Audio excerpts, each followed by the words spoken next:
The final item of business today is the members' business debate on motion number 8592 in the name of Joan-McAlpine on congratulations to the Big Burn Supper 2014, and this debate will be concluded without any questions being put. I would be grateful if those members who wish to speak in the debate could press the request to speak buttons as soon as possible, and I call on Joan-McAlpine to open the debate. Around 7 minutes, please. Thank you very much, Presiding Officer. Dumfriesshire in the south of Scotland region I represent was home to the great Robert Burns, whose birthday we celebrate this Saturday and in whose honour I am wearing a red rose tonight. Burns lived and died in Dumfries, where he worked as an exciseman, and his modest sandstone house is preserved as a museum. The farmhouse he built at Ellisland also still stands, and you can view the stove where his wife Jean baked bread and the orchard that gave him his first commercial crop of apples. You can drink reaming swots in the Globe Inn, his favourite house, and sit fast by an ingle in his favourite chair, then move upstairs to inspect the verse he scratched on the window panes. And you can visit the lovely St Michael's Kirk, where Burns is buried and where his mausoleum is carefully restored. The town is alive with his spirit. The Big Burn Supper Festival, which opens on Friday, takes full advantage of this unique backdrop. On Saturday, the town centre hosts a free homecoming carnival, a community parade involving 2,000 people. They will paint the town tartan to the sounds of the Manchester School of Samba, because the Big Burn Supper is nothing if not eclectic on an epic scale. The festival, lasting until late Sunday night, brings Burns back into the heart of the community he loved, and indeed the hearts of the people who live there. It is at once populist and intellectual, international and hyper-local. It does not treat Burns as a relic to be preserved, something another Dumfriesshire poet, Hugh McDermott, often criticised. The Big Burn Supper is not frightened to have fun with Burns or even move on to different artistic ground altogether. Burns was an innovator and an internationalist as well as a proud Scot, and the Big Burn Supper Festival reflects all these facets of his personality. We all know that he loved a good night out, and that is absolutely guaranteed this weekend. In fact, if you go to thebigburnsupper.com before midnight tomorrow, you can take advantage of our 2-for-1 ticket deal. I can only give a taste of the programme. The Bard would surely have enjoyed the burlesque Burn Supper, featuring haggis, neeps and presumably bonny lasses in corsets, and maybe a few bonny laddies in corsets too, which takes place in the atmospheric Spiegel tent. By contrast, Dick Gaughan, Big Country, the Hackney Colliery Band, local rock legend Cammy Black, and Concha Buica, the Miami-based Cuban flamenco singer, offer a taste of the broad range of musicians.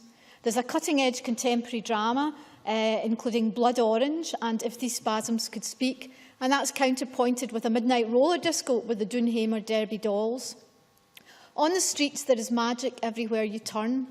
Occupy Dumfries is a unique 12-piece piece of pop-up art, including Big Burn by the Stove Artists Collective, Soap Opera by Dumfries and Galloway Youth Theatre, and the tantalising Naughty at Night by Justin Hislop. Give Your Tongue a Birl allows members of the public to speak of their passion for Burns in Scotland.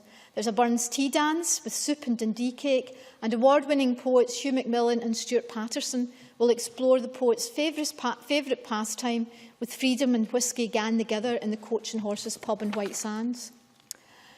5,000 Burns suppers will be eaten over the weekend. They include the 10-minute version served up in the Globe itself by manager Jane Brown, who is currently president of the World Burns Federation. Furry Festival mascot Harry the Haggis hosts special suppers for kids with haggis, sausage and chips, so even picky 7-year-olds can participate. The festival director and founder Graham Main grew up in the council scheme of Lochside on the west bank of the Nith and studied at the then Royal Scottish Academy of Music and Drama. He went on to become a successful actor, playwright, director and festival organiser in Ireland, London and Spain. Then he came home, and what an impact that homecoming has made. But the Big Burn Supper is also a collective community achievement. The strength of the festival team is testament to the talent in this town, and the number of local volunteers reflects its strong sense of neighbourliness. I'm delighted to have 2 members of that team, Andrew and Margaret Wood, in the public gallery this evening. I cannot list everyone who makes the festival a success, but I should mention the sponsors 8020, Events Scotland, Creative Scotland, Dumfries and Galloway Council, the Hollywood Trust and Homecoming Scotland. And so many local businesses offer support that I cannot list them all. I would also like to thank the Cabinet Secretary for the encouragement she's given to the festival.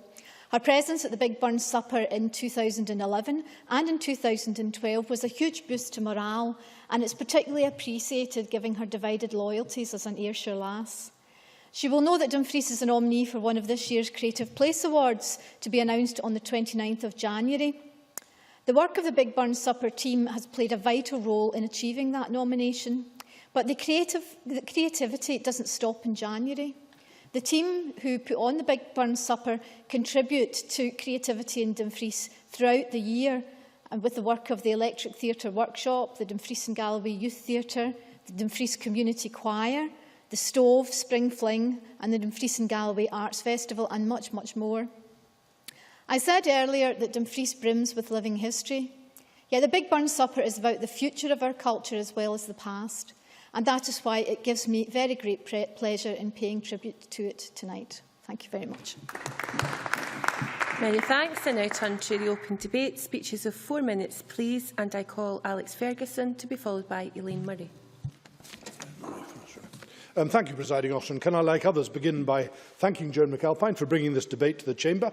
I think it's a very welcome debate, and I'm delighted to be taking part in it.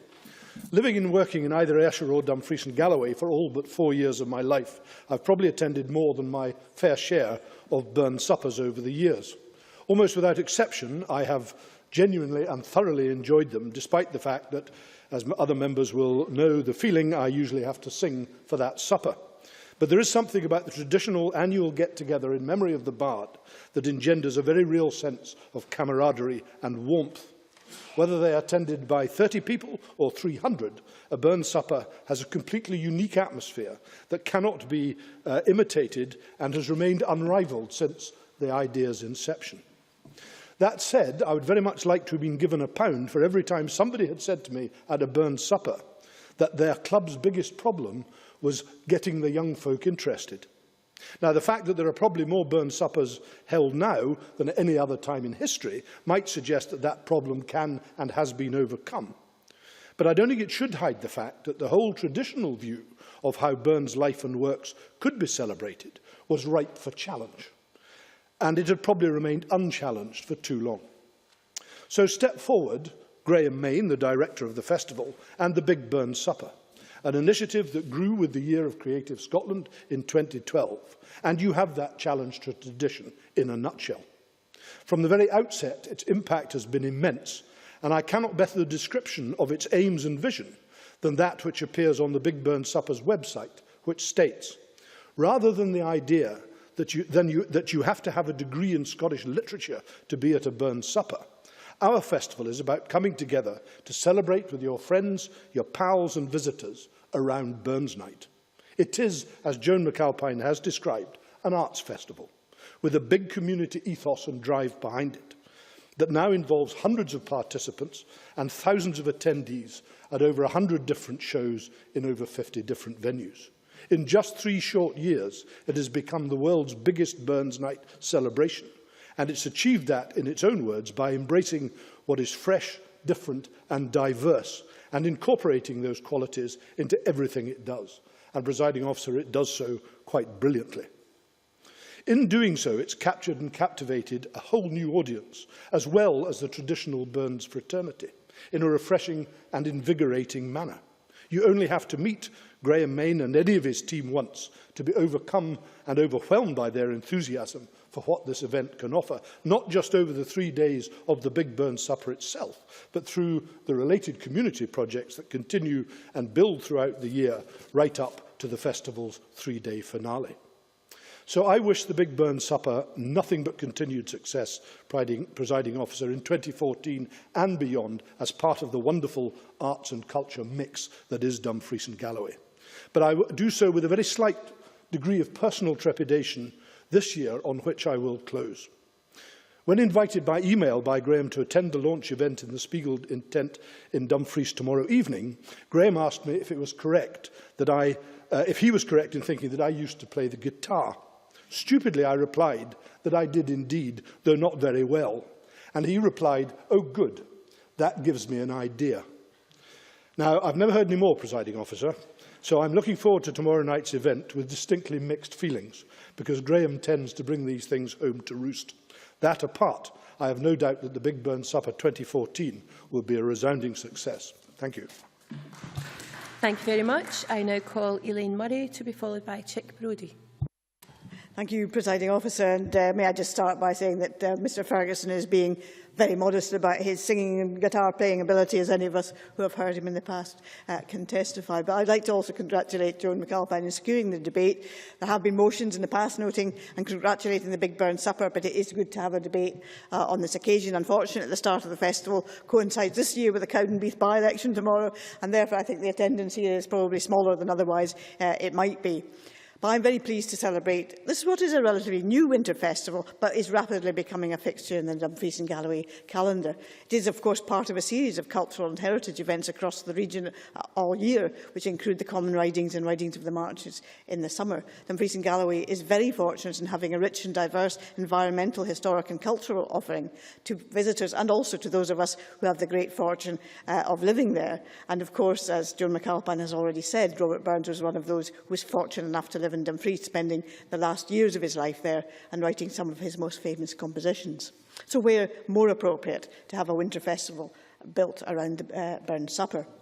It was, as we've heard, created by Doonhamer Graham Main, who has a huge passion both for the arts and for his native town, and is equally enthusiastically supported members of his board, chaired by Maureen Farrell, and by the members of his staff. And I too welcome Councillor and Mrs Wood to the Chamber, as they have been very involved with it over the years.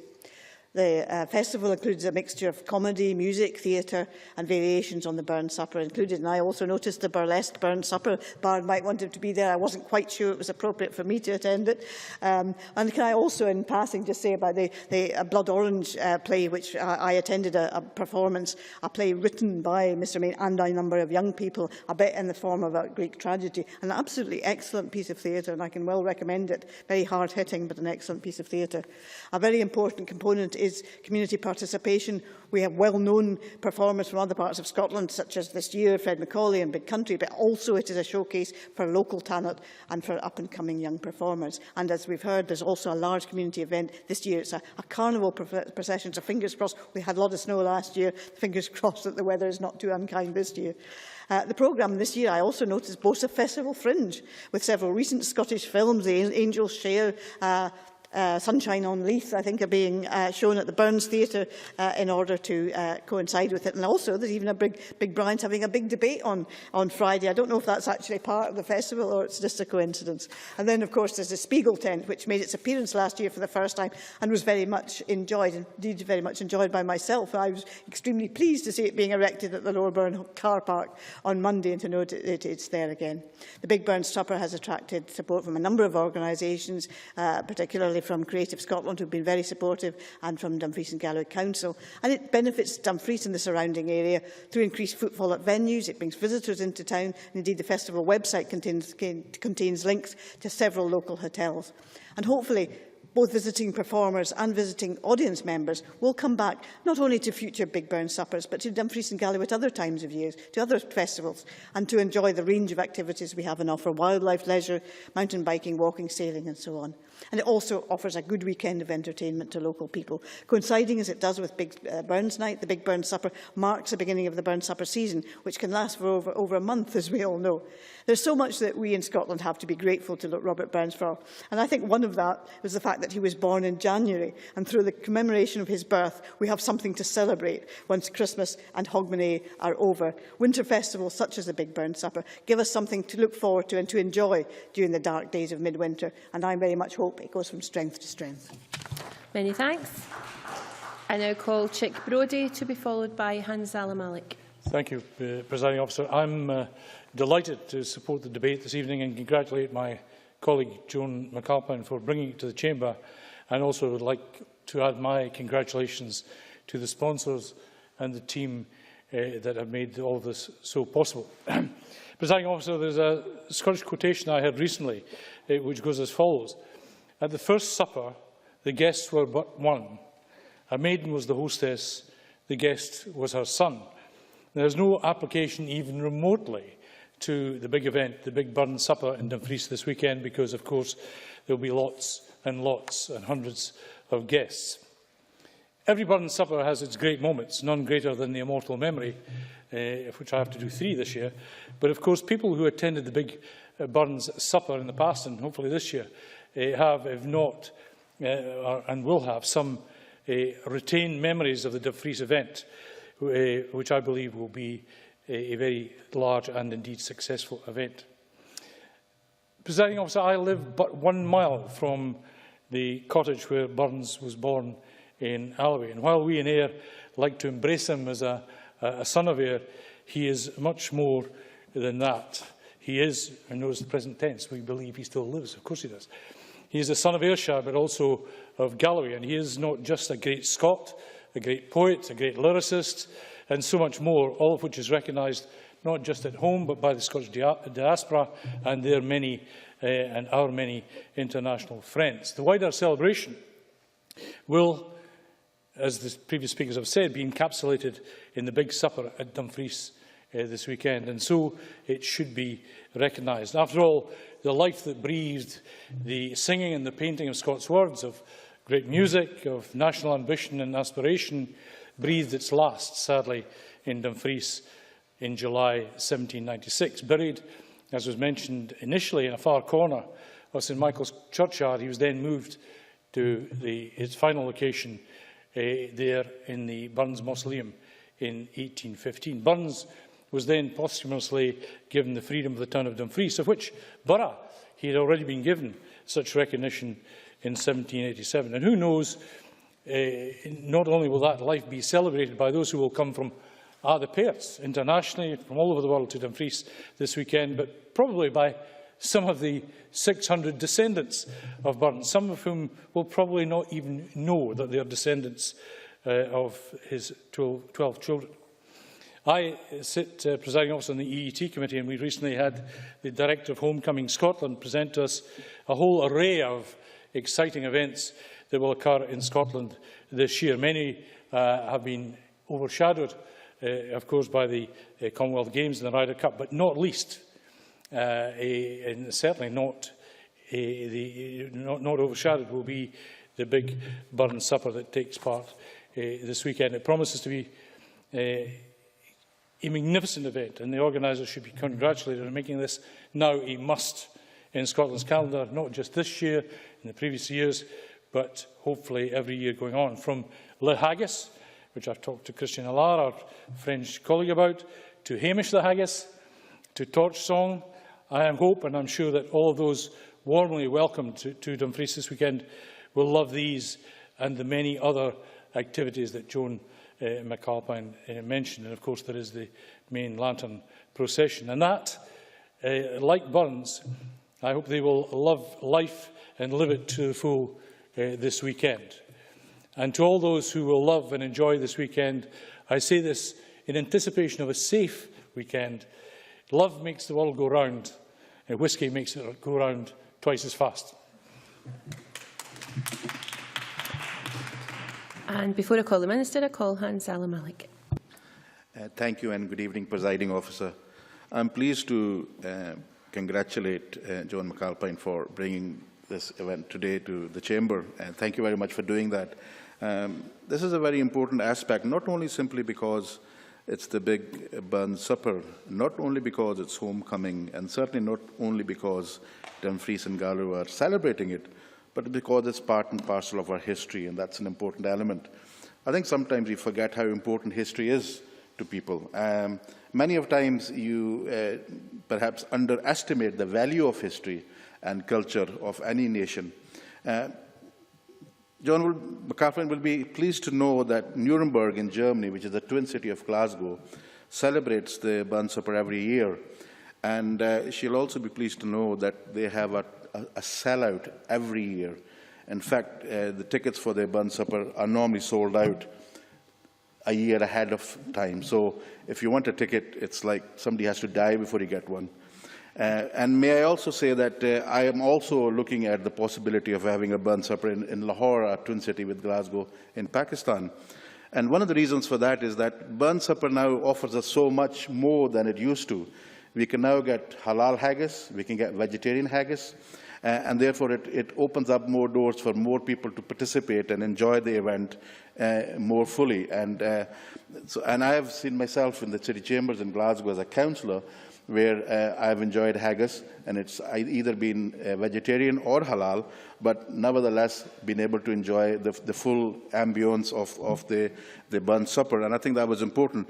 Also, I think we need to allow ourselves to be nationalised. Now, there's a lot of expatriates living all around the world, and most of them do, in fact, celebrate Burns Supper events. However, I don't think it's joined up, and I'm very keen to see that we actually help them do that. I think it's important that not only do they join up with themselves in the countries they're in, for example, the North Americas, Australias, New Zealands, and our cousins overseas, but I want them to join up with us in Scotland somehow, with our tourist industry, so that we can participate with them and they can participate with us, so it becomes more of a homecoming in more ways than one. And I think that's important. I remember when the homecoming was first launched, and I thought, this is a wonderful idea. But I thought of that idea not only about people coming from overseas to Scotland, but actually homecoming for us Scots ourselves. I think it's important that we realise that we have a lot of diverse cultures within Scotland, and we tend not to enjoy them to the full. And even the Burns Supper itself, I have always felt that it's always been very small, organised groups who celebrate it, and not open to the general public. And I think that's something that's always been missing in my heart and mind. And this is what I hope that this will actually, the one in particularly that you're celebrating on the weekend, seems to do that. You seem to be reaching out to the community, and I think that's a wonderful aspect of this. And this is why I'm keen to suggest that we do more of what you're trying to achieve. And I wish you the very best of success. And I also want to wish the Council the success as well, because there's a huge undertaking and a responsibility to try and organise this. They're not easy to organise. And I'm sure that in these days of strapped cash as well, it's a difficult decision for people to make. But it brings home the truth and the reality, and that is that we do care about our culture. We want to promote it, we want to celebrate it, but we want to open it up to all of us, not just the few chosen ones. So I wish you the very best, and I hope that your event will encourage others to follow suit. Thank you very much.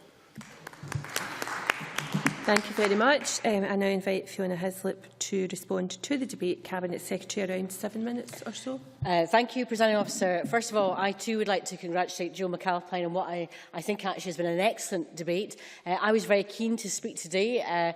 I'm not sure if you're aware, Presiding Officer, but the landlady at the time of Burns in the Globe Inn was a certain Mrs Hislop, and though I recently visited the Rovers Return, I have no desire for a career change at this point. But I wanted to congratulate all those involved in the Big Burns Supper Festival, including, of course, the thousands of people from local communities who have worked so hard with partners on the organising team to help build the momentum towards the festival and make it such a huge success. I have been very lucky to attend the festival on 2 occasions, and the spectacular and indeed very moving light and sound and movement lantern performance over the River Nith will stay with me forever. And what a celebration of Dumfries and its history, heritage it is, connecting thousands of young people in particular with their community. And the programme is really world-class. I'm delighted to see that it has gone from strength to strength. It's attracting global recognition and in it drawing enthusiastic audiences from near and far.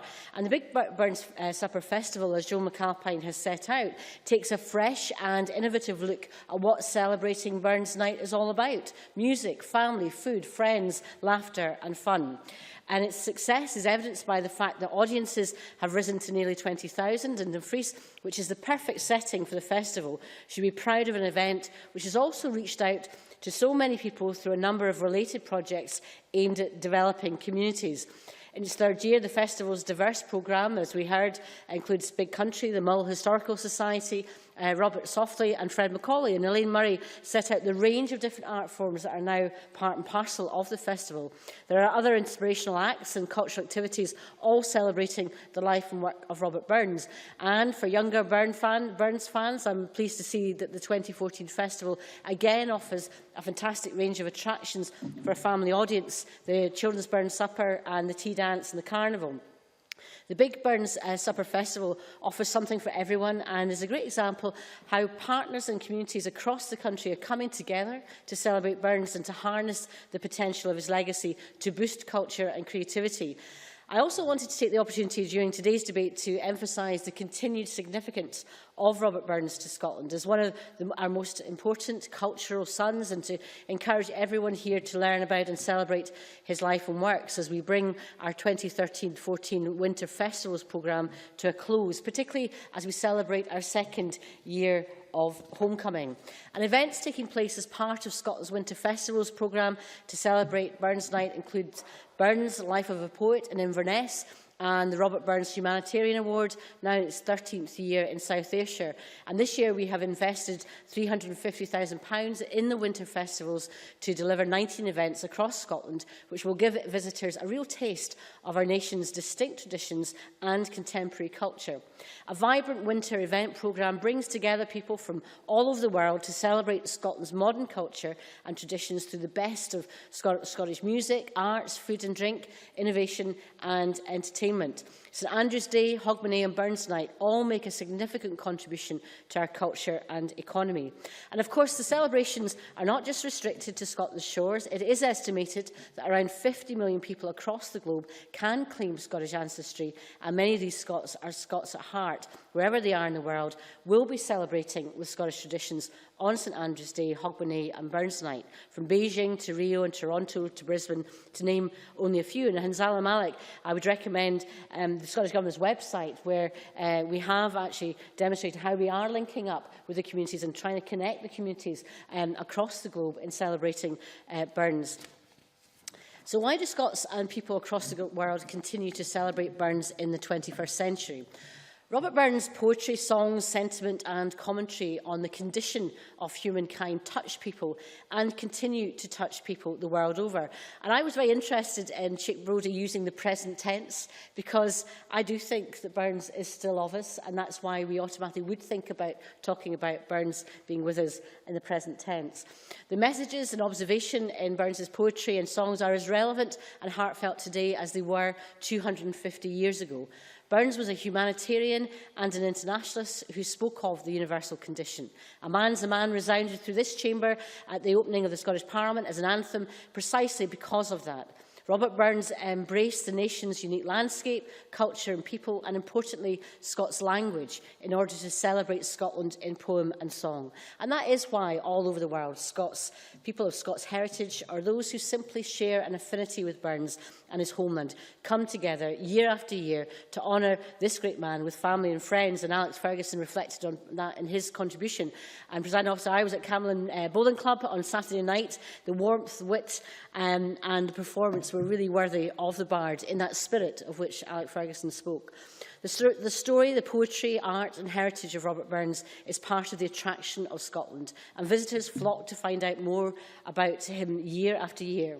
His emotional response to Old Scotia, his homeland, has particular resonance this year because of Hogmanay 2013 also marked the start of that second year of homecoming, a year of celebrations when we will welcome the world to our great country and celebrate the very best of Scotland's food and drink. Our unique activity and natural resources are well known, and we're celebrating our creativity, culture and ancestral heritage as part of that.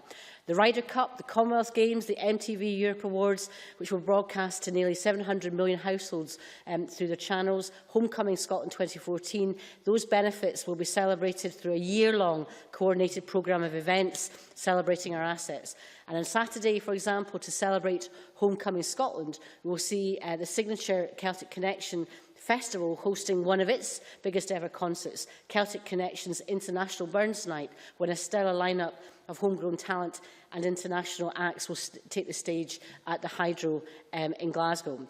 So with such a varied and world-class events programme alongside our existing tourist credentials, no surprise, therefore, that the Lonely Planet's Best in Travel 2014 has named Scotland as the third best country to visit in 2014, and looking at all these events. I have absolutely no doubt that 2014 will be an extraordinary year for Scotland, boosted by exceptional events like the Big Burns Supper Festival. And as Burns himself wrote, from scenes like this, old Scotia's grandeur springs, making her loved at home and revered abroad. The Big Burns Supper Festival does it 21st century style, and what a style they do it with. Thank you. Thank you, Cabinet Secretary. That concludes Joan-McAlpine's members' business. Congratulations to the Big Burns Supper 2014. And I now close this meeting of Parliament.